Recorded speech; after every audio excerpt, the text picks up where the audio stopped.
Rock concert movement number 1. The basic head bob. Ready, go. Brad Joe with you here on an absolutely gorgeous Friday afternoon in the capital city. One moment.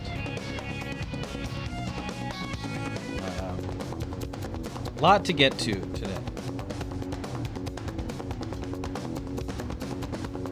And let's start it now. All right. Phone number is 244-0077. All are welcome if you are capable. Email me, radiobradshaw@gmail.com, and follow me on Twitter, twitter.com/Radio Bradshaw. Coming up, why Terry Branstad might not be on your side. And it's almost a couple of classic examples of, we could play the told you so game. Now, to be fair, he only defeated Chet Culver, so it wasn't like a Herculean task. But it's not like Iowans could claim, we didn't know what we were getting. Talk about that and how a very simple strategy by Republicans could absolutely screw Obama.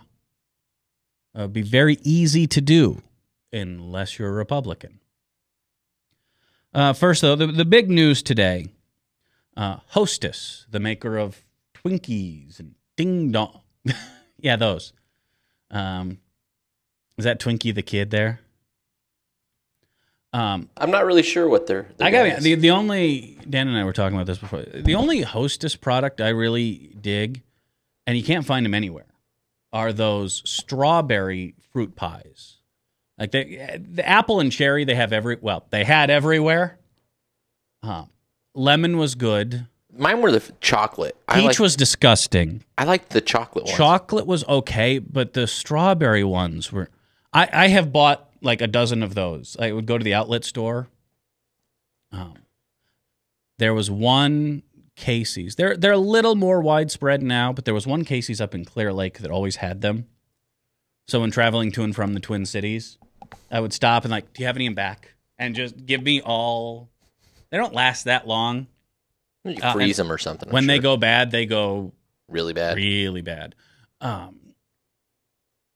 But they were so divine. I was in Ames last weekend, getting together with a bunch of college friends, and generally overdoing it. And to my great surprise, the come and go there, right at 80 and 30, or Highway 30 and 35, has the strawberry ones. And not only are they delicious, not only are they are a great hangover remedy, come to find out. That and a really large Diet Pepsi and 4 Advil, and you're good to go. I got to be honest. I don't like the taste of Twinkies. They're just not that good. Well, and this has been one of the problems with Hostess now for over a decade, as Americans have become a little more carb conscious. But we'll delve into that. I guess the headline is, of course, the CEO, Gregory Rayburn, who we'll talk more about. Says today of the decision to liquidate the company, we do not have the financial resources to weather an extended nationwide strike. So because of the unions, we're going to dissolve the company. It's a little more complicated than that. And I am not an expert in corporate finance, and up until a couple of days ago, I couldn't tell you any more about Hostess than I think your average American. But I know a little something about spin.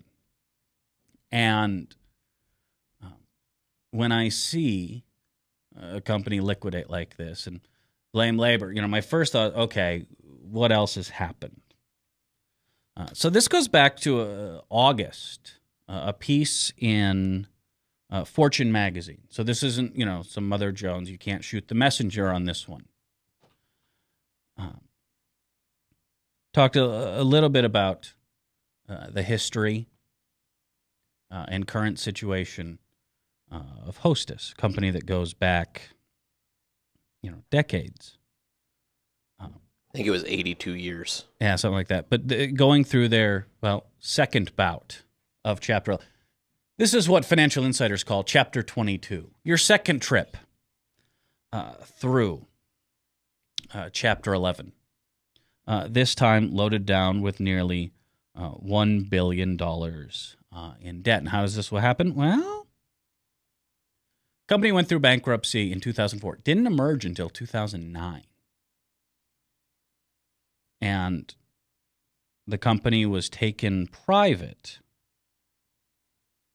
by a couple large hedge funds and a private equity firm. Remember the whole Bain Capital discussion. Again, kind of the image of private equity versus the reality. I don't receive prospectus. What is the plural of prospectus? Prospecti? But the public face of these private equity firms are, we find, undervalued companies that are struggling and undercapitalized, and we come in and bring our, super secret Six Sigma black belt judo kung fu grip with our expertise and our, resources. We turn these companies into, thriving successes, and we reap the rewards along with our investors when these companies, all of a sudden start doing great. That's the public face. Having worked most of my adult life in an industry that is now infested with private equity, including the Bain Capital, who owns Clear Channel, the owners of We Hate Others Radio, Rush Limbaugh, and the like. Behind the scenes, or how things actually work, is slightly different. And in deals like this, private equity gets involved when they can buy things or buy chunks, for pennies on the dollar, get their fangs into these companies, bleed them dry, blow them up, sell off the assets. It's a lot like Alien versus Predator. No matter who wins, we lose. The days of, private equity investing in staples, right? This was the example that the Romney team used over and over again. See, that's risky. Sometimes those companies fail. It takes, smart decision-making, hard work, luck. For every Staples, how many companies went, how many children's palaces are there? So you can, take your stack of chips and bet it all on black. Or why not look for safe bets? Again, this is common sense. Yeah, I can look for the ideas like Staples, and I can put my money there and hope it flourishes. Or I can go to my local Blockbuster, Netflix, rent Wall Street, and watch Gordon Gekko do it.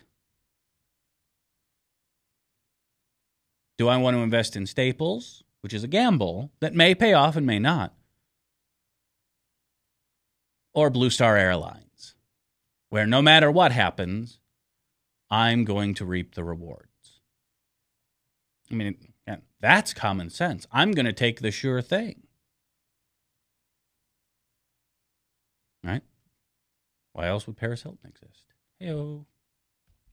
So, Silver Point Capital, Monarch Alternative Capital, and Ripplewood Holdings are the three main players in this. Oddly enough, so is Dick Gephardt, former representative from Missouri, now playing the corporate finance game, and his gimmick is, I play well with unions. I can give you an inside track.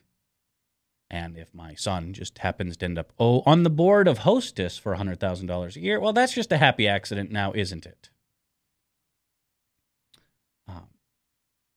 But go back to 2004, the first time Hostess went into bankruptcy. Sales were down, again, as, well, the health era kicks in. I mean, let me see here. I'm just going to read you some of the ingredients off the back. First one is enriched wheat flour. We'll get to that momentarily. High fructose corn syrup as well. Modified cornstarch, soy flour. All of those, by the way, are commodities whose prices have skyrocketed. Polysorbate 60. Yeah, this I don't think comes qualified. I'm no Dr. Sanjay Gupta, but I'm guessing, again, not good for you. And as Americans have become more health conscious, Hostess didn't have the safest place in the work or in the marketplace. So in 2004, the company had racked up about $450 million in debt. In come the venture capitalists. Here comes private equity. And this fortune piece kind of gives the backstory. It's kind of a fluffer job for these titans of industry. In 2007, I love the name, Grupo Bimbo, maybe the greatest company name ever, tried to gain control. They are a large Mexican company that does similar things to Hasbro. In fact, Sara Lee sold out to them. But the private equity folks, again, had their fangs in, were able to fight that off. And in 2009, Hostess exited bankruptcy. Fortune says this was due for three reasons. The folks from private equity, again, take this $450 million worth of debt and buy it for, $100 million or $130 million. Union concessions. This was the first round. Benefit cuts, job cuts, annual labor savings in 2004, based on this, or in 2009. $110 million a year. So that's what the unions gave up.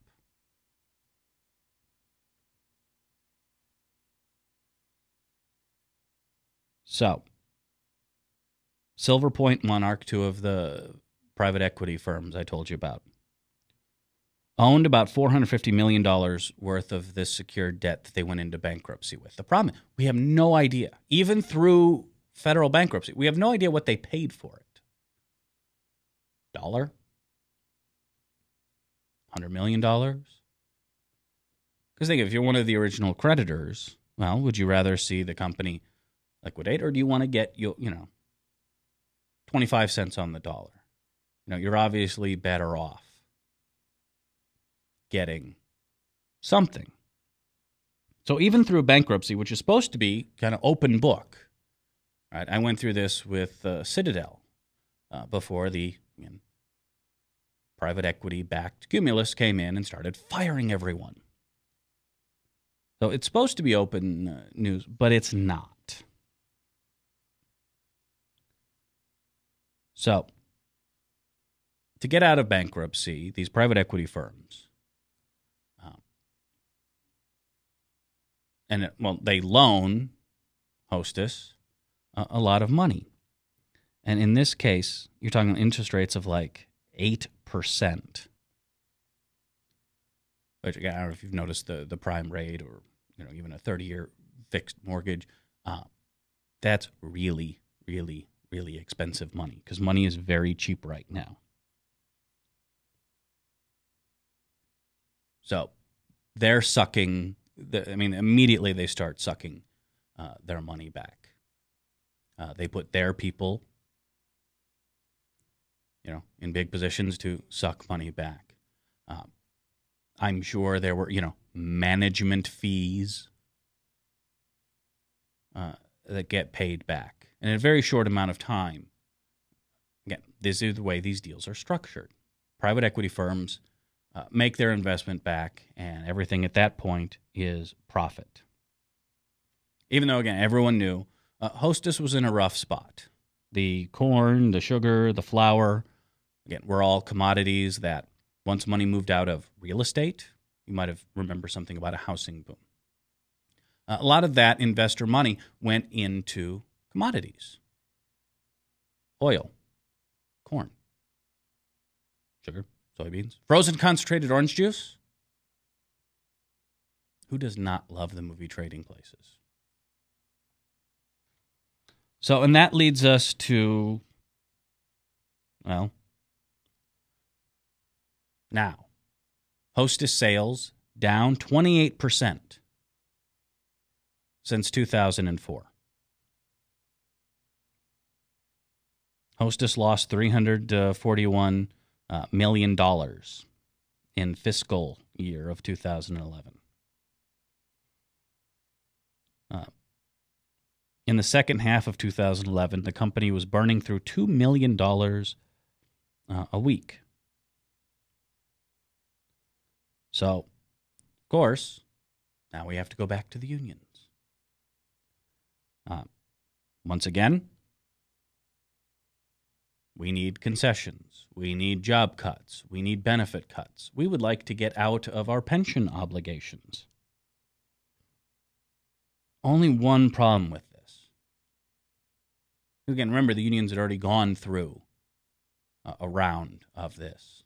Gave up $110 million a year. Well, Hostess wanted to hold on to their CEO. Not the one we heard from earlier. Their past CEO, last February,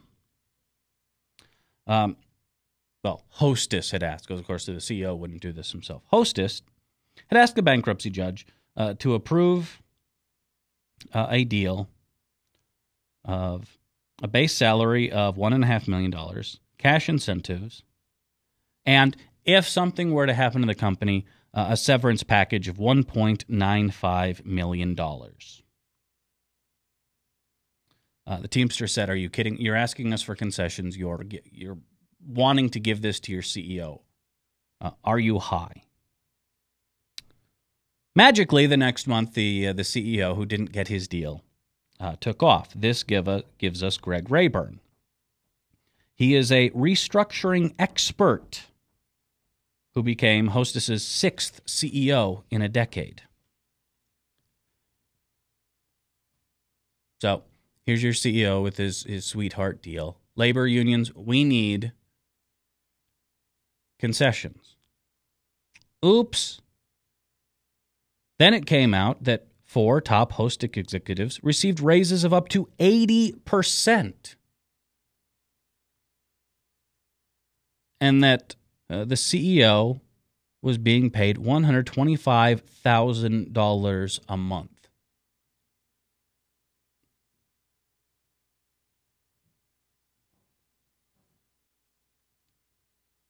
So you're paying your CEO $125,000 a month. You're giving your top executives 80% raises? For what? Based on what criteria here? See, again, this doesn't make, a handy 30-second segment bemoaning the Twinkie on the late local news. But it's funny how deep these stories go. Last August, the company temporarily ceased making union pension contributions. That cost the Teamsters almost $100 million.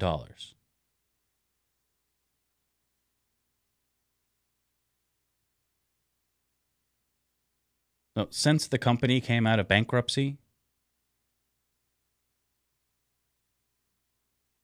Teamsters are out almost $500 million.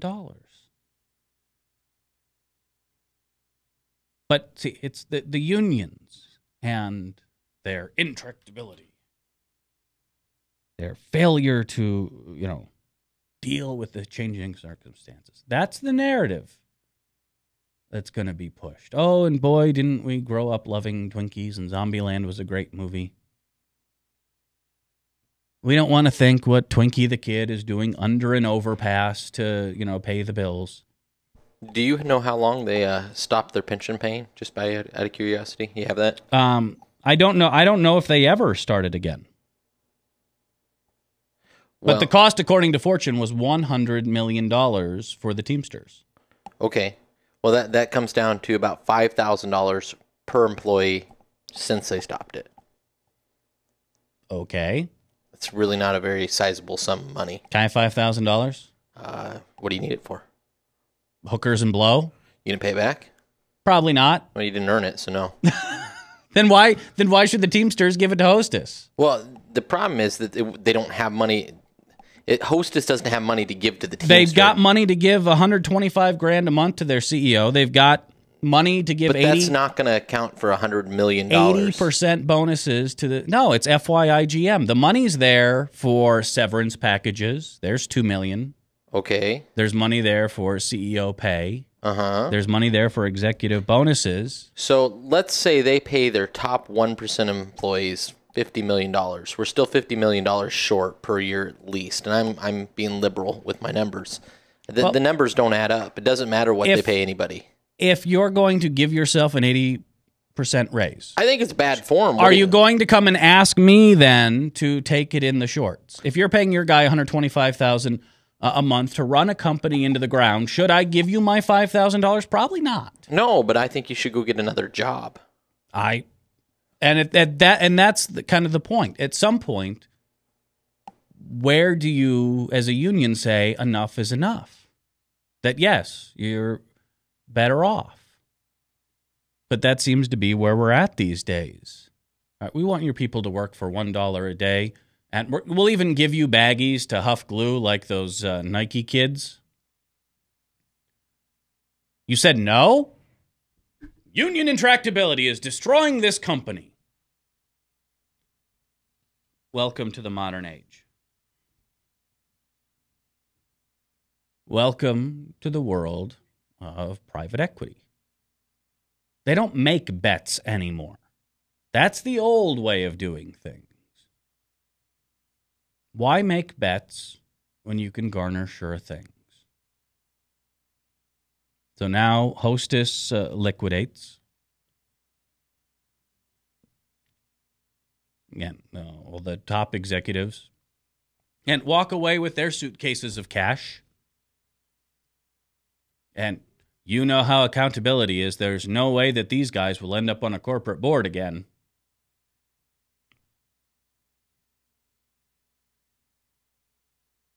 Teamsters are out a pension. Was it 18,000 workers out of a job? And meanwhile, they'll sell off the name Twinkie again. Stockholders get screwed. Now, in this case, it's a private company. But we said the stockholder, the debt holders, however, make out like bandits, and that's where the private equity people come in. So when you hear, the 6 o'clock news, when you read, the fluff piece on CNN or on the Register's website, notice how these little facts get left out. You're not going to hear about private equity. You're not going to hear the names of the companies and the dollar amounts involved. No one's going to mention the almost $500 million the Teamsters gave up to save the company. That gets conveniently left out. And again, I was telling Dan this before the show.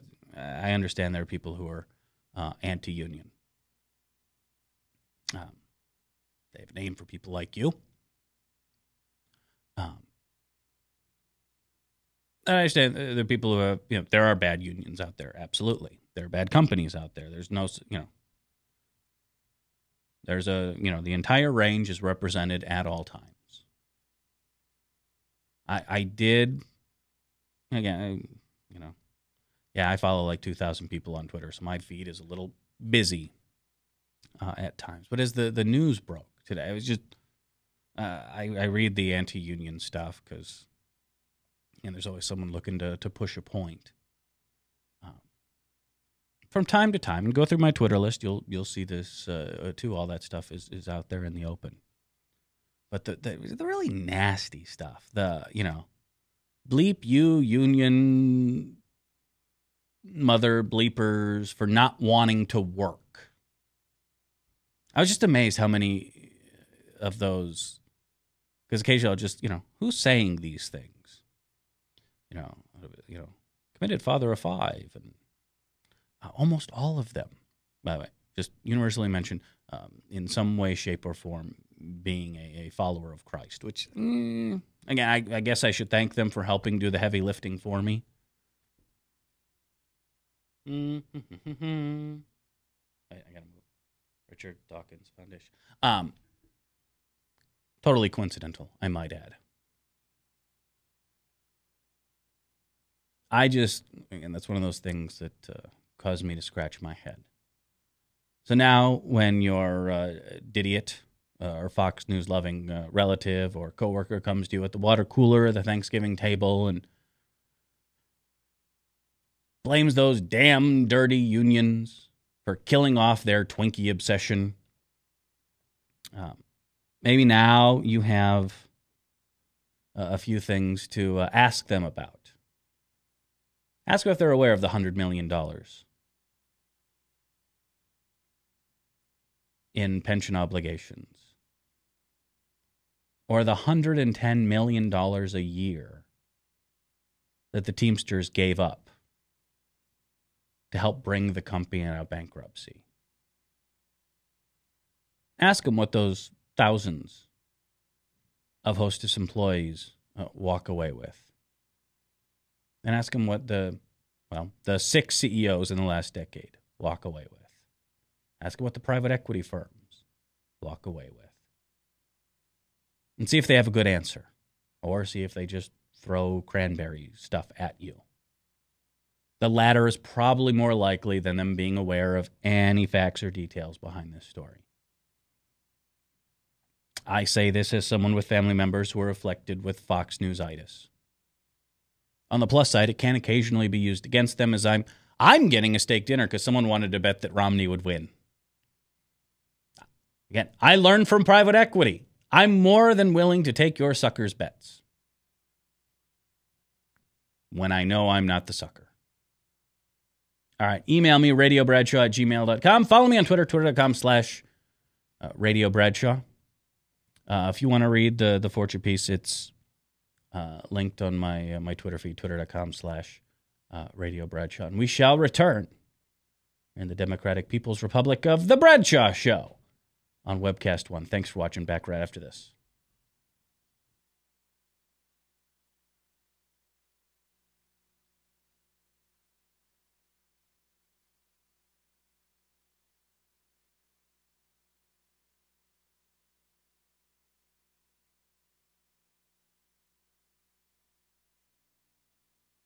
Leach, owner and general manager of Service Legends. I brought along a couple of the home comfort heroes. Hi, I'm Tammy Wells. I am Nick Wondershot. I'm administrative manager. I'm the senior technician from Service Legends.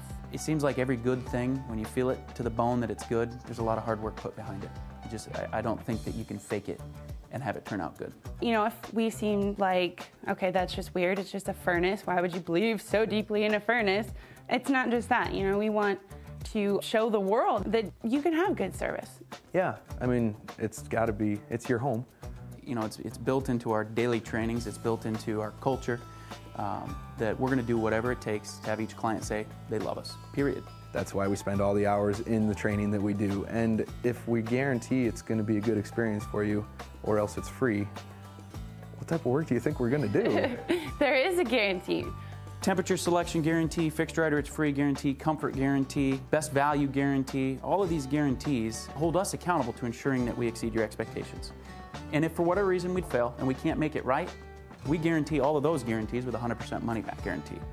If you don't think that your technician can fix it right, are you going to say that to a client? No. You don't have to worry about having a technician come to your house. We drug test, background check all of our team members. We put safe people in your home. Each and every one of our service techs, 400 hours a year in training. You tell it the minute they walk in the door. They know what they're doing, they've done their homework, and they actually truly care about what you want. Because at the end of the day, you're the person that makes sure I have a job. They're going to be listening. They're going to want to know what your challenges are. Then they're going to come and give you options, and you get to choose. If I'm there to help and I make it easy and painless, I did my job right that day. Well, when it comes to your comfort, safety, and your family, you don't necessarily go buy the most expensive, but you get the most bang for your buck. Oh, it's worth it because there's a lot of people that will find a way to get it to work right now and then leave and then come back, charge you again, and the cycle just repeats itself. So when I'm out there looking at the furnace, I want to find why it failed today. How can we change the part today with something that you're not going to have to worry about? Is it worth changing the part today? I mean, you can put a lot of money into a furnace. I can fix parts all day. There's good job security in that for me, but is it the right thing for you? I get a lot of the phone calls of after the technicians are there. They're just in awe. They're like, wow, you guys are great. I mean, I don't even know what to say. You guys are great. Everything you did was perfect. It was great. Keep going though, I like this. Just give us a try. I'm gonna take all the risk. I've got the time to make this right. I've got the support to make it right. Just check us out. And if you don't see the value in what we do, I mean, fixed right or it's free or 100% money back. enough said.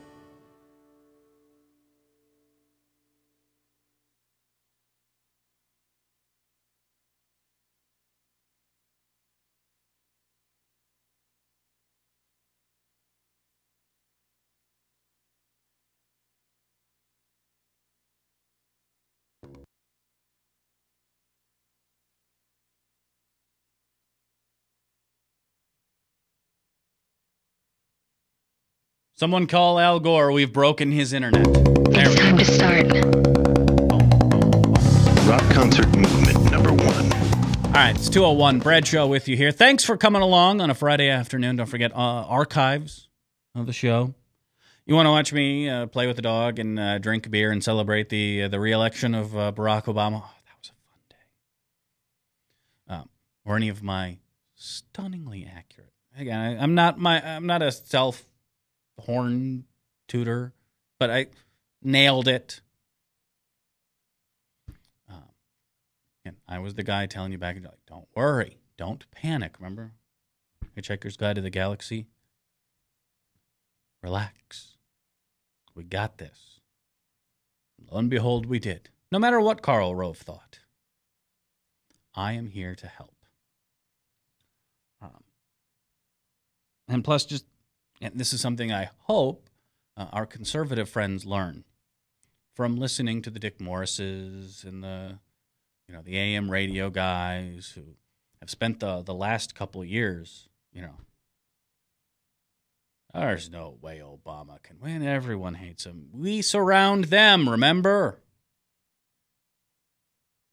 And there's no upside, for me at least. Maybe, I've never tried it, but maybe there is. In being that intentionally misleading. For what purpose? You only do yourself a disservice, If Democrats had sat after 2004 and said, we did everything right and we shouldn't change a gall darn thing.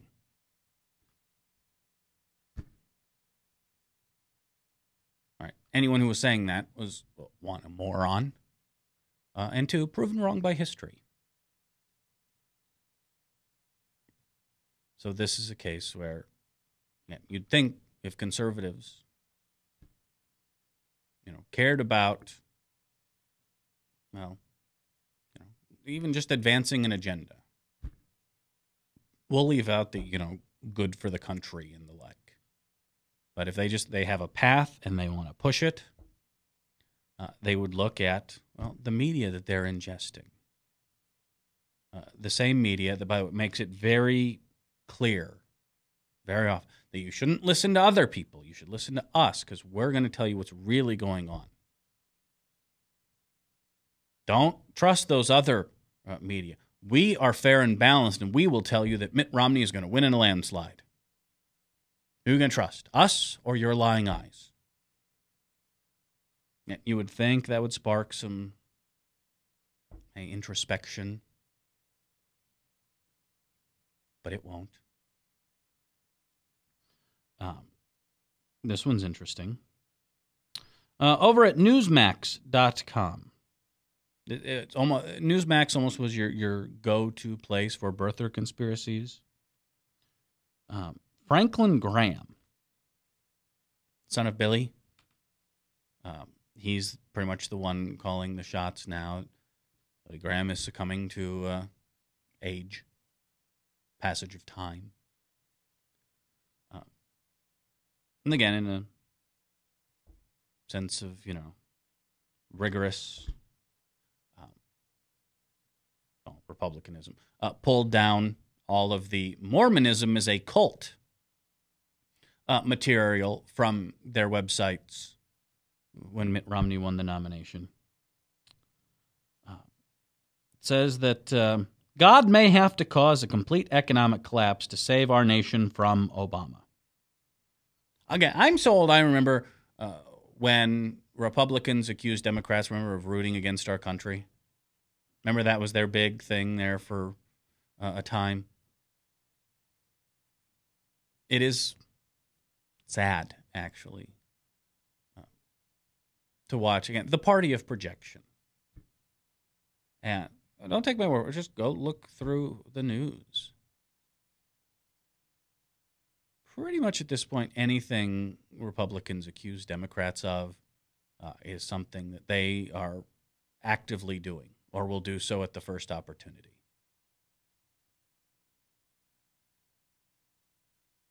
Again, the party that Democrats want the country to fail.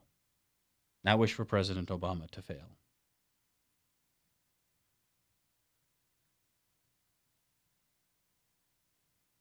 So,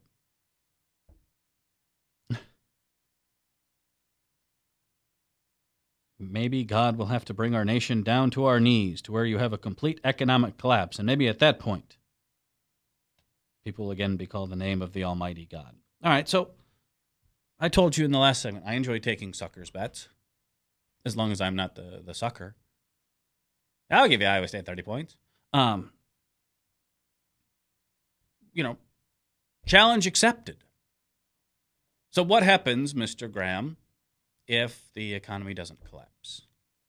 What if we add those 12 million jobs in the next 4 years? 10 million, 8 million. What if we get, unemployment back to 5.5%? Then maybe will you perhaps accept the alternative hypothesis?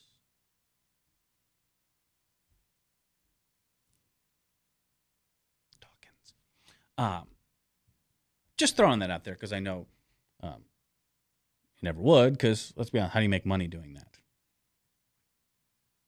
All right. 244-0077. Email me, radiobradshaw@gmail.com, and follow me on Twitter. Twitter.com/radiobradshaw. If you want to read that fortune piece we talked about in the first segment, laying out, and again, it's from August, so yes, stuff has happened since then, but the history of Hostess, and really just how private equity works. I mean, it really is Gordon Gekko. What year did Wall Street come out? 86? Well, you go back 25 years, and what was, kind of an over-the-top caricature is now, standard operating procedure. And as someone who has had a company bought by private equity-backed companies, it's not fun. And a lot of people lose their livelihoods. And maybe in the land of laissez-faire, that's just the normal, good, and expected thing. But maybe it's time we stop incentivizing that behavior. God forbid we make it more profitable to, operate and grow a company, rather than load it with debt, blow it up, suck out our 8% loans and management fees out of it.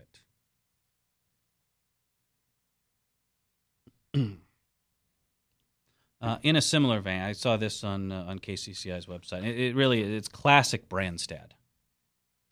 Governor Branstad says, Iowa will continue to work on a state-based health insurance exchange to comply with the federal health care law, Obamacare. But he's leaving open the possibility the state may default to a federal program.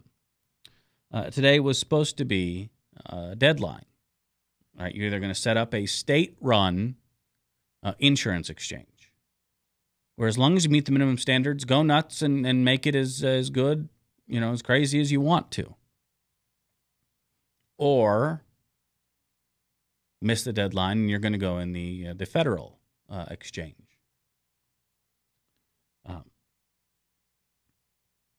Because of a number of governors who, like Branstad, I think we're betting on a Romney win, or at least the repeal of Obamacare. Hey, come on, Steve King promised, and when doesn't he follow through? Am I right?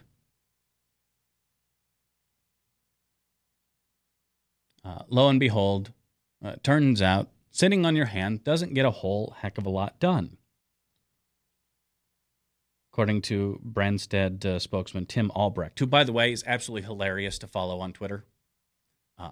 He is an excellent spinmeister. The man is talented.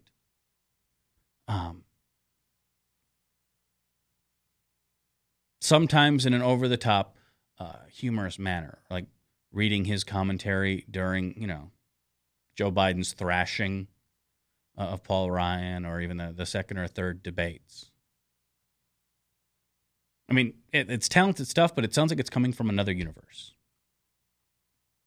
It says the governor wants to avoid a federally run exchange, but may have no choice. And this is so like the federal government. All this last-minute stuff.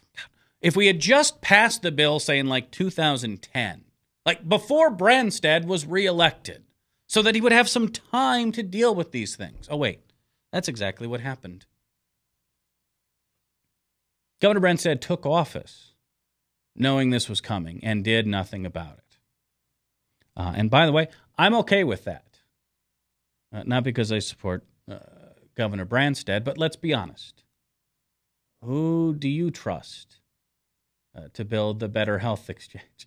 The Branstad administration or the Obama administration? Who do you think has your best interest in mind, or at least closer to mind? I'm going to defer to Obama on this one, and so are a majority of Iowa voters from the looks of it. So I guess, I'm okay.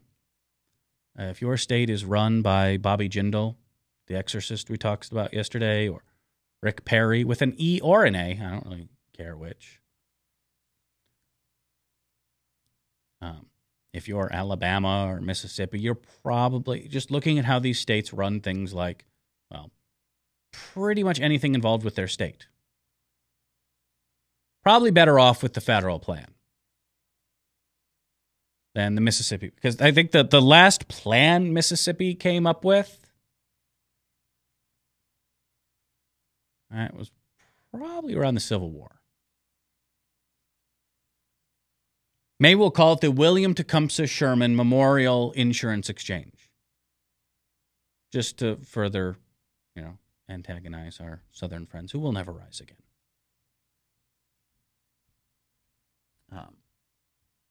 And again, there are reasons I would rather have the Obama team than the Branstad team putting the guest. This is Perry Beeman in the Register today. It is a Register exclusive. Credit to the Register. Peace be upon them. A draft of a state report was leaked. And this is a plan to deal with runoff, mostly farm runoff. Our gunk ends up in, the Mississippi River, which empties into the Gulf, which causes a huge and growing dead zone in the Gulf. We're like our own little BP here.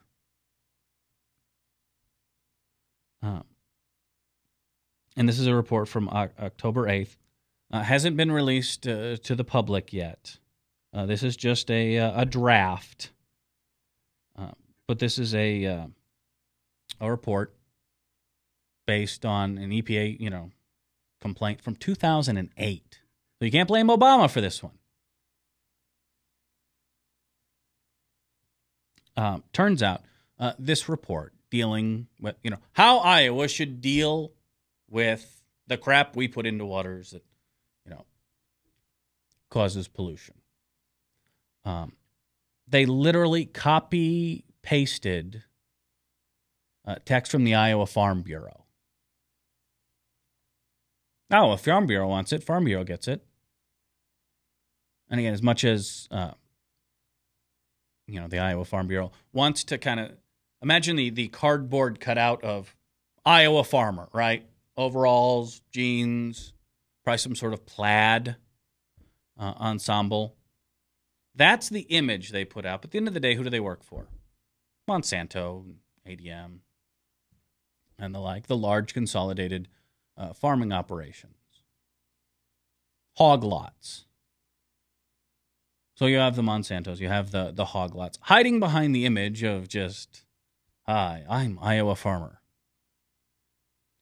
That's who Farm Bureau works for.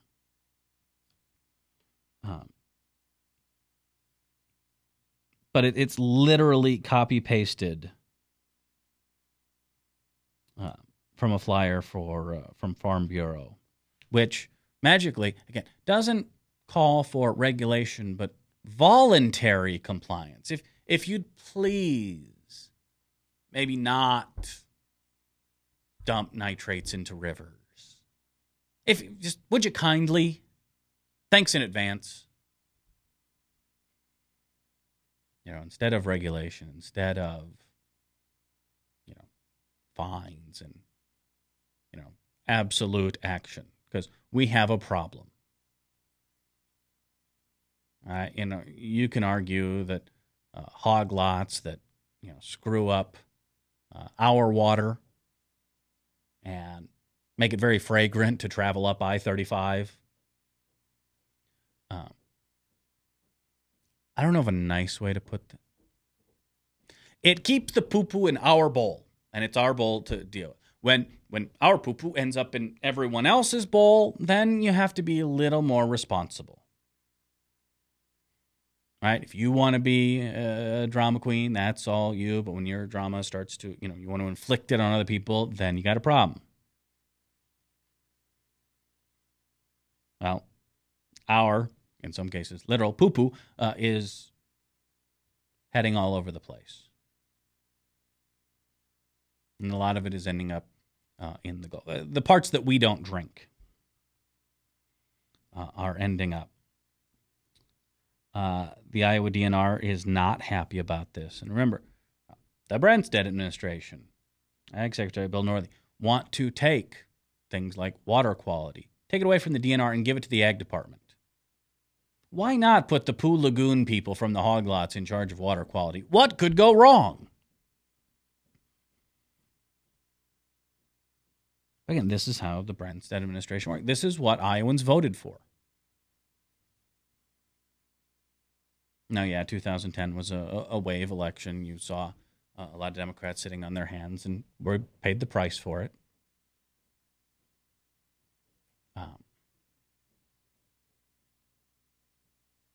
Again, told you so. Terry Branstad is more than happy to veto tax cuts for working people, like the earned income tax credit here in the state of Iowa, because he didn't get his, Walmart needs a tax break, commercial property tax cuts passed. I mean, just spite, really. FYI. I didn't get mine. When it comes to your drinking water versus what Farm Bureau wants, where do you think Branstad's going to lean?